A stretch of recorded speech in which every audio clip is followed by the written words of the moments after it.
Eric here. Well, I am finally finished with every series I think I was supposed to finish or willing to finish for YouTube, like Ninja Turtles and everything that was on the back burner. So finally, I'm moving to a new series to discuss on this channel, and it's actually per request. I believe it was per request from Logan Massacre, and I don't. The reason why I say I think because he always changes his YouTube name. He said to call him by that name in this video. He has been a frequenter to the channel a lot. He used to give me and Whitey shit in our live streams. He was the guy that was supposedly a brony. He showed up in a couple of Two Bearded Losers live streams, but he requested that I talk the Tremors series. So we're gonna start off. I can't wait to see this bullshit, but we're gonna start from the beginning. Today we're talking the original. Can't see that with the glare, with the focus. Who cares? Tremors came out in, I don't know, and it doesn't matter because I will just put the year in the description. If you're new to my channel, welcome. Plot spoilers, all that crap. If this came out in 1990, I think.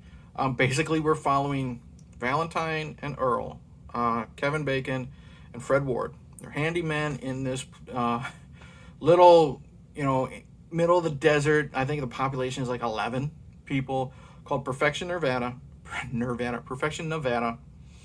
And they're handymen, and they're kind of lazy. They want to get out of the town, but they're too lazy to do so. And what happens is suddenly people start turning up dead or missing. You find out that there is a group of subterranean sandworms that are feasting on the residents of the town, and it's up to him and the rest of the survivors to stop it. Absolutely love this movie. I couldn't tell you how many times I've seen it. The best part of this film is the chemistry between all of the actors, and especially Kevin Bacon and Fred Ward.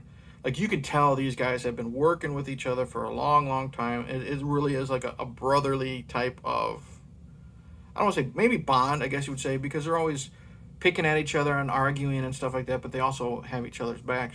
Like, I love the first time we really meet them is they're arguing over who cooks breakfast, that type of thing. So it really sets the tone for the camaraderie there.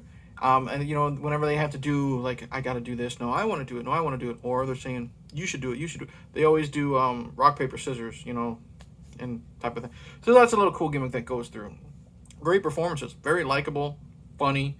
The other characters we have, whoever plays the college student, she's really good at being, I guess you'd say, the smart one, the one they always got to go to for the answers.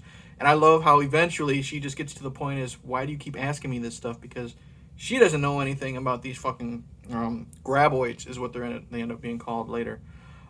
She's good. She's got a good little chemistry with Kevin Bacon, obviously because they're not going to put her with Fred Ward. Michael Gross from Family Ties plays Bert. He is the one that's in every single one of these movies we'll get to. He is this survivalist living in the middle of nowhere, married to Reba McEntire. They have every fucking rifle and semi-automatic gun known to man. They even have a fucking cannon, apparently, according to him. And he is just so much fun being this little survivalist gun nut. Highlight of the movie. And I think it's funny that Michael Gross plays Burt Gummer in this way, because on Family Ties he was like this huge, like, anti-violence, anti-gun liberal, which is really cool and a lot of fun. Reba McEntire is great as his wife. Great chemistry, nice to look at. And who else you got? You got Victor Wong from Three Ninjas. He's fine. And Big Trouble in Little China, he's fine. I like him and Melvin working together, always trying to make a buck. Melvin sucks. But he's, the annoying teenager. You're gonna hate him regardless. And then you got a couple other characters that are fine. But that group of people, even shithead Melvin, they work great with each other, and that's what holds this film together, is the intense and fantastic chemistry between this cast. I love the gore in this. There isn't too much when it concerns the humans. Like, some people, bleed from the nose. I think that's the worst when it comes to, like, actual gore. But the gore for these Graboids is great. We have Graboids exploding. We have Graboids being blown to hell, which is a fantastic scene. A Graboid like breaks through Bert and his wife's like underground bunker, and so Bert and his wife, I can't remember Reba McEntire. I can't remember her character's name, but they unload every piece of fucking equipment on this thing: flare guns, elephant guns, everything. They blow it to high hell, and that's a great scene. Like I said, exploding. I won't say how they finish off the final Graboid. That is a great piece of practical effects and gore with guts everywhere. Yeah, so the gore is good. The score is fun. When it's intense, it fits, and when it's just them riding around in the pickup truck, it's fun, like honky tonk type of music. That's great. The side characters are good. Like they're really good. Like the scene where the doctor is killed and sucked down into the ground. That's intense. And when his wife's trying to pull him out, and then she goes into her car and it sucks the car down. And I love the reveal of when Val and Earl they uncover the Ford. I think it's a station wagon, but either way, that's great. When they find old Fred, they just find his head, or Edgar Deeves, they find that he dies of dehydration at the top of a tower. That's great. What else? I mean, this movie's so much fun. It's a callback to these old monster movies of like the 50s and stuff, but it's done so well and so fun. I love the set design. It's just it's just literally a couple shacks here, a general store, and that's about it, and a bunch of rocks out in the middle of nowhere. I like how these Graboids are smart, because eventually they can't get to the group thing. The group knows that they have to get off the ground, and they get on the roof. So there's like a scene where it's testing like the foundation of the different buildings. So it's cool seeing like the roofs just go warp up and down from the weight of the people plus the weight of the foundation being fucked up. That's cool. The final scene where they have to get the bulldozer, and they're all getting the bulldozer, and they're pulling like this tractor trailer with them. They have to get from the trailer to a set of rocks, and I love how everyone fucking hates Melvin. Bert gives them a gun. They run. Melvin tries to shoot the thing. There's no bullets, and then it's like, hey, there's no bullets in the gun. Got you running though, didn't it? Make Bert, his craziness, but he's still likable and fun. There's so much more in this that's just so good. When and like I said, they're gore. Like there's some pickaxes and stuff taken to these Graboids, but when the girl gets caught up in the barbed wire and has to take off her pants again, creative, unnecessary, but again, you have that little bit of TNA thrown in this, and it's a lot of fun. I don't know how anyone could not enjoy the first Tremors film. And again, it's a fun ending. Most of the characters that you like survive.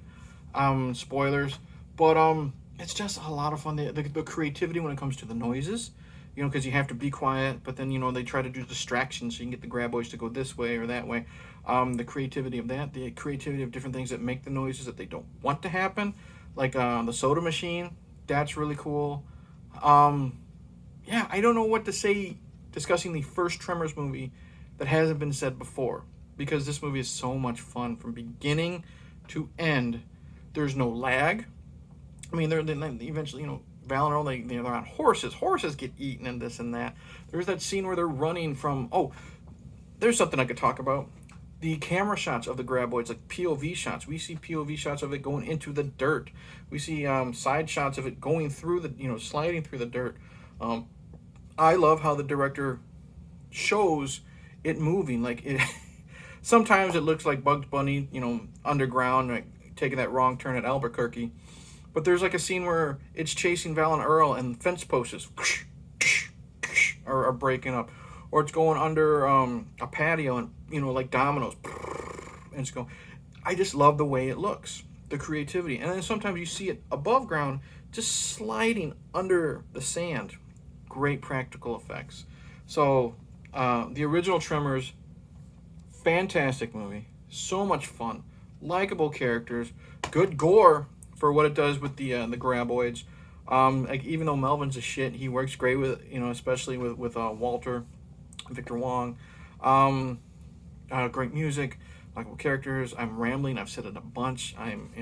Had a lot of coffee right now, but I'm very glad to finally be diving into this series because I've only seen up to part 4, the prequel. I've never seen 5, 6, or 7. Yeah, Shrieker Island. So it'll be cool. And I honestly haven't seen these 3 in probably, I couldn't tell you, before my daughter was born, and she's 9 years old now.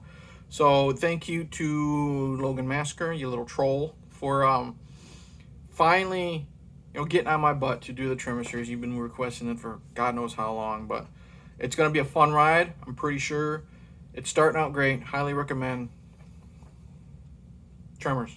Take a shot every time I fucking say that. Like I said, too much coffee. But with that, like and subscribe, click the bell, all the usual stuff. Leave a comment below. Do you like this film? Do you hate this film? Have you never heard of this film? I don't know how you've never heard of this film. And cheers.